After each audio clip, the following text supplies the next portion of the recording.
চলুন আজকে বানিয়ে দেখাই বাচ্চাদের স্কুল টিফিনের জন্য একই ভিডিওতে দুই রকমভাবে দুর্দান্ত স্বাদের হেলদি এবং টেস্টি নাস্তা রেসিপি। আসসালামু আলাইকুম বন্ধুরা, কিচেন বাঙালিয়ানা চ্যানেলে আপনাদের সবাইকে স্বাগত জানাই। তো একটা মিক্সিং বোলের মধ্যে 1 কাপ পরিমাণ আটা নিয়ে নিচ্ছি। আপনারা চাইলে আটার পরিবর্তে ময়দা দিয়েও নাস্তাগুলো তৈরি করতে পারেন।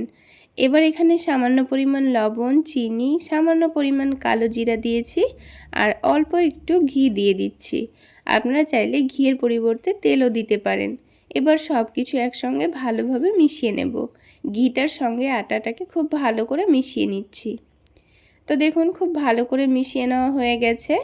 এবার এখানে বারে বারে অল্প অল্প করে পানি দিয়ে একটা ডো তৈরি করে নেব। পানিটা আবার একেবারে দিয়ে ফেলবেন না, তা না হলে ডোটা কিন্তু অনেকটাই নরম হয়ে যাবে। আর ডোটা নরম হয়ে গেলে তখন কিন্তু নাস্তাগুলো তৈরি করতে অসুবিধা হতে পারে। তাই ঠিক যেভাবে রুটি করার জন্য আটা মেখে থাকি সেইভাবেই ডোটা তৈরি করে নিতে হবে। তো আমি বারে বারে অল্প অল্প করে পানি দিয়ে সফট একটা ডো মেখে নিয়েছি।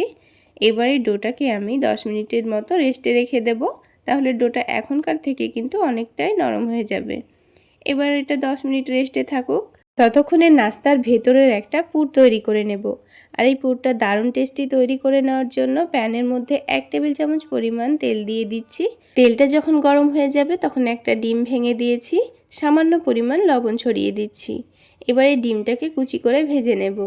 এখানে যদি নাস্তাগুলোর পরিমাণ বেশি হয় তাহলে এখানে ডিমের পরিমাণটাও বাড়িয়ে নেবেন, তাহলে নাস্তাগুলো খেতে দারুণ লাগবে। ডিমটাকে হালকা লালচে করে ভেজে নিচ্ছি। এইভাবে করে কুচি করে ভেজে তুলে নেব। এবার এই ডিমটা এখন এক সাইডে রেখে দিচ্ছি। তারপর আলাদা একটা বাটির মধ্যে নিয়ে নেব অল্প করে একটু শসা কুচি। যেহেতু আমি নাস্তাগুলো অল্প করে তৈরি করে নিচ্ছি, সব কিছুর পরিমাণ অল্প করেই নিয়ে নেব। তারপরে নিয়ে নিচ্ছি অল্প একটু গাজর কুচি আর তার সাথে নিয়ে নিচ্ছি পেঁয়াজ কুচি। এখানে শসা, গাজর আর পেঁয়াজের পরিমাণ প্রায় একই সমানই নিয়েছি। এবার ঝালের জন্য কাঁচামরিচ কুচি দিয়ে দিচ্ছি। তারপরে দিয়ে দেব সামান্য পরিমাণ চাট মশলা আর দিয়ে দিচ্ছি অল্প করে একটু টমেটো সস। আর তার সাথেই দিয়ে দিচ্ছি 1 টেবিল চামচ পরিমাণ গ্রিন চিলি সস। আপনাদের হাতের কাছে গ্রিন চিলি সস না থাকলে না দিলেও চলবে। এবার যে ডিমটা ভেজে রেখেছিলাম সেটাও এখানে দিয়ে দিলাম। তারপর সব কিছু একসঙ্গে ভালো করে মিশিয়ে নেব। এখানে ডিমটা দিলে কিন্তু এই সবজির পুরের টেস্টটা কিন্তু দারুণ আসে। একবার বানিয়ে খেয়ে দেখবেন, খেতে দারুণ লাগবে। এটাকে আপনারা চাইলে স্যালাড হিসেবে খালি মুখেও খেতে পারেন। এবার এই সবজির পুরটা আমাদের রেডি হয়ে গেছে। এখন এক সাইডে রেখে দিয়ে এবার নাস্তাগুলো তৈরি করে নেব। তো ডোটা দেখুন আগের থেকে অনেকটাই সফট হয়ে গেছে। এবার এই ডোটাকে আবার একটু ভালো করে মথে নেব। তো 10 মিনিট মতো রেস্টে রাখার জন্য কিন্তু ডোটাকে কিন্তু খুব বেশি মতো সফট করার দরকার নেই, খুব অল্প সময়ের মধ্যে খুব সুন্দর সফট হয়ে যাবে। তো দেখুন 2-3 মিনিট মধ্যে নিয়েছি। এবার এই ডোটা থেকে আমি ছোট ছোট করে কয়েকটা লেচি কেটে নেব। যেহেতু আমি নাস্তাগুলো একটু ছোট করে বানাবো তাই এখানে ছোট ছোট করে লেচিগুলো কেটে নিচ্ছি। আপনারা আপনাদের পছন্দ মতো করে লেচিগুলো কেটে নেবেন। তারপর একটা করে লেচি নিয়ে হাতের তালুতে একেবারে সফট করে একটা লই তৈরি করে নিয়েছি। সবগুলো লই এইভাবেই তৈরি করে রেডি করে নেব। তারপর একটা একটা করে রুটিগুলো বেলে নেব। তো প্রথমে আমাদের সবগুলো রুটি একসঙ্গে বেলে রেডি করে নিতে হবে, তাহলে নাস্তাগুলো তৈরি করতে খুবই সুবিধা হবে। তো আমি বেলার সুবিধার জন্য অল্প করে আটা ছড়িয়ে দিয়ে একটু ছোট করে রুটিগুলো বেলে নিচ্ছি। তো আপনারা কিন্তু বড় করে নাস্তা বানাতে চাইলে বড় করেও বেলে নিতে পারেন। আবারও একটা বেলে নিচ্ছি। এইভাবে করেই আমি সবগুলো রুটি প্রথমে বেলে রেডি করে নেব। তারপর যে সবজির পুরটা আমি রেডি করে রেখেছিলাম তার মধ্যে কিন্তু লবণ না দিয়ে আমি সবজির পুরটাকে রেডি করে রেখেছিলাম, কারণ লবণ দিয়ে মাখিয়ে রাখলে কিন্তু এই সবজির পুরটাতে এখন পানি ছেড়ে দিত। তাই এখানে লবণ ছাড়াই রেডি করে রাখতে হবে। এবার সবগুলো যখন রুটি বেলা হয়ে গেছে তখন এখানে এই রুটির মধ্যেখানে 2 টেবিল চামচ পরিমাণ সবজির পুরটা দিয়ে চারিদিকটা একটু ভালো করে মুড়ে নিচ্ছি। তো আপনারা দেখে নিশ্চয়ই বুঝতে পারছেন আমি কাজটা কিভাবে করে নিচ্ছি।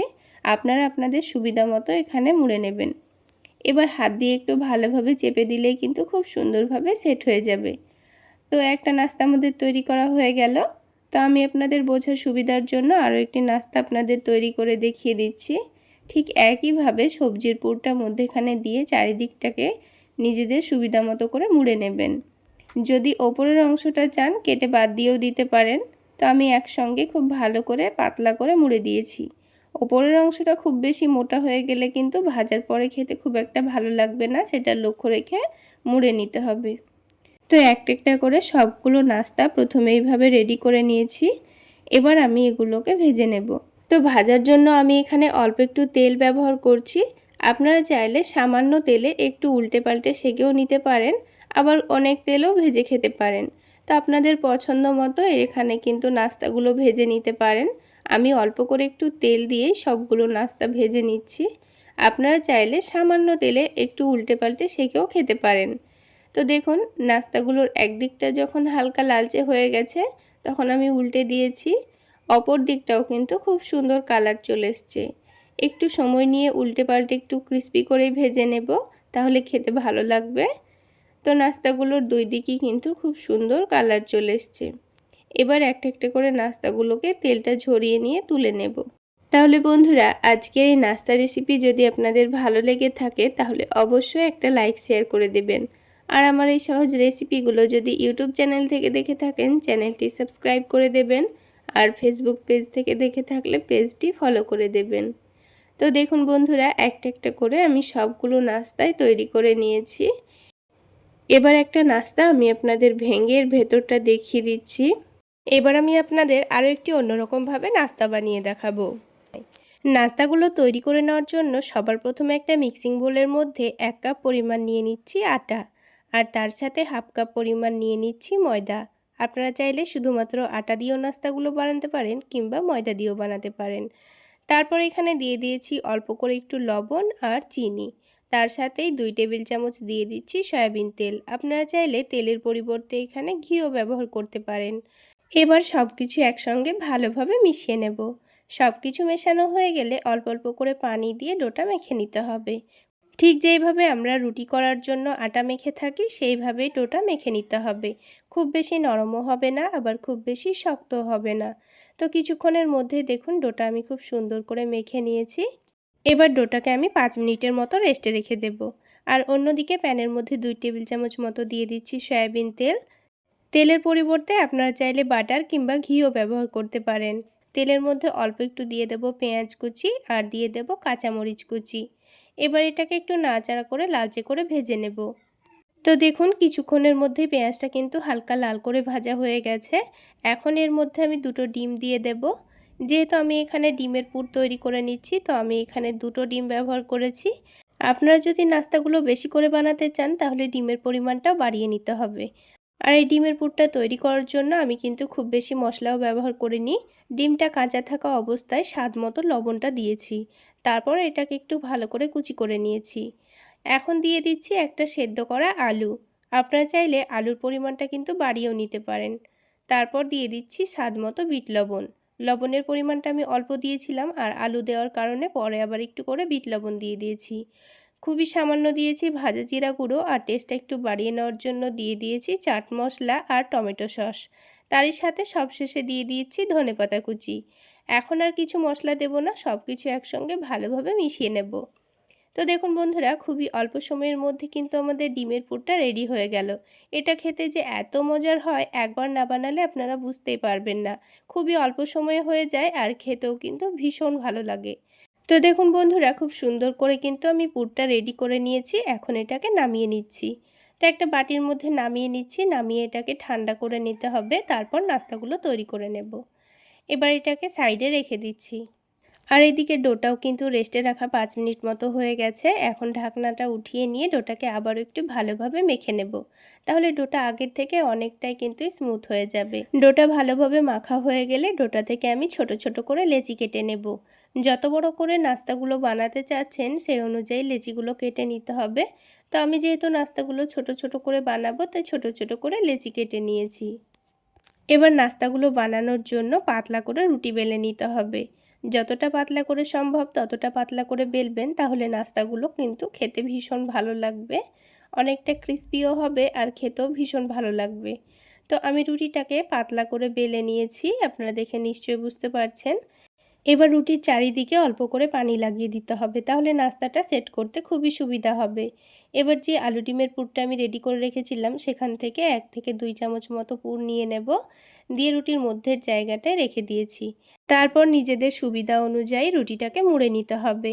একটু ভালো করে চেপে চেপে মুড়ে দিলে দেখবেন খুব সুন্দর এটা সেট হয়ে যাবে। যেহেতু এর মধ্যে পানি লাগিয়েছি তাই খুলে যাওয়ার কোনোই ভয় নেই। আর মুড়ে নেওয়ার সময় একটা জিনিস লক্ষ্য রাখতে হবে, এই মধ্যের জায়গাটা যেন খুব বেশি মোটা না হয়, তা না হলে ভাজার পর খেতে কিন্তু এটা খুব একটা ভালো লাগবে না। তাই মধ্যের জায়গাটাও একটু চেপে চেপে পাতলা করে দিতে হবে, তাহলে চারিদিকটা সমান হবে আর ভাজার পর এটা মোটা মনে হবে না, খেতেও ভীষণ ভালো লাগবে। তো দেখুন বন্ধুরা, আমি আপনাদের বোঝার সুবিধার জন্য আরও একটি নাস্তা আপনাদের তৈরি করে দেখিয়ে দিচ্ছি। ঠিক একইভাবে এই রুটিটাও বেলে নিয়েছি, তারপর রুটির চারিদিকে অল্প করে পানি লাগিয়ে দিয়েছি।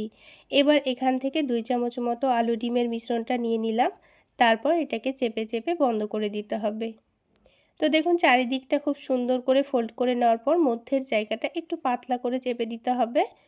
তো দেখুন আরও একটি কিন্তু আমাদের নাস্তা তৈরি করা হয়ে গেল। তো ঠিক একইভাবে আমি প্রথমে কয়েকটা নাস্তা তৈরি করে নিয়েছি, এবার আমি কয়েকটা নাস্তা প্রথমে ভেজে নেব, আর ভাজতে ভাজতে কিন্তু আমি বাকি নাস্তাগুলো তৈরি করে নেব। তো ভাজার জন্য পরিমাণ মতো তেল দিয়ে দিয়েছি, তেলটা হালকা গরম হয়ে গেলে একটা একটা করে নাস্তাগুলো দিয়ে দিচ্ছি। আর এই নাস্তাগুলো আমি একটু কম আঁচেই ভেজে নেব, আর একটু সময় নিয়ে ভেজে নেব, তাহলে অনেকটাই মুচমুচে হবে আর খেতেও ভীষণ ভালো লাগবে। তো দেখুন বন্ধুরা, নাস্তাগুলোর একদিকে কিন্তু হালকা কালার চলে এসছে, তো আমি নাস্তাগুলোকে উল্টে দিচ্ছি, আর নাস্তাগুলোকে বারবার উল্টে পাল্টে ভেজে নেব, তাহলে নাস্তাগুলো কিন্তু অনেকটাই মুচমুচে হবে। তো দেখুন দুই দিকটাই কিন্তু খুব সুন্দর কালার চলে এসছে, আর আমি বারবার উল্টে পাল্টে ভেজে নিচ্ছি। ঠিক একইভাবে আমি সবগুলো নাস্তা ভেজে নেব। তাহলে বন্ধুরা, আজকের এই নাস্তা রেসিপি আপনাদের কেমন লাগলো অবশ্যই কমেন্ট করে জানাবেন, আর ভালো লাগলে একটা লাইক শেয়ার করে দেবেন। আর আমার এই সহজ রেসিপিগুলো যদি ইউটিউব চ্যানেল থেকে দেখে থাকেন চ্যানেলটি সাবস্ক্রাইব করে দেবেন, আর ফেসবুক পেজ থেকে দেখে থাকলে পেজটি ফলো করে দেবেন। তো দেখুন বন্ধুরা, বাকি নাস্তাগুলো কিন্তু আমার ঠিক একইভাবে ভেজে নেওয়া হয়ে গেছে। তো সবগুলো নাস্তা কিন্তু আমার ভাজা হয়ে গেল। এবার একটা নাস্তা আমি আপনাদের ভেঙে দেখিয়ে দিচ্ছি, আওয়াজ শুনলেই বুঝতে পারবেন নাস্তাগুলো কতটা মুচমুচে তৈরি হয়েছে। এবার এই নাস্তাগুলোকে আমি টমেটো সসের সঙ্গে পরিবেশন করে নিয়েছি। তাহলে বন্ধুরা, আজকে এই পর্যন্তই। সকলে অনেক বেশি ভালো থাকবেন, সুস্থ থাকবেন।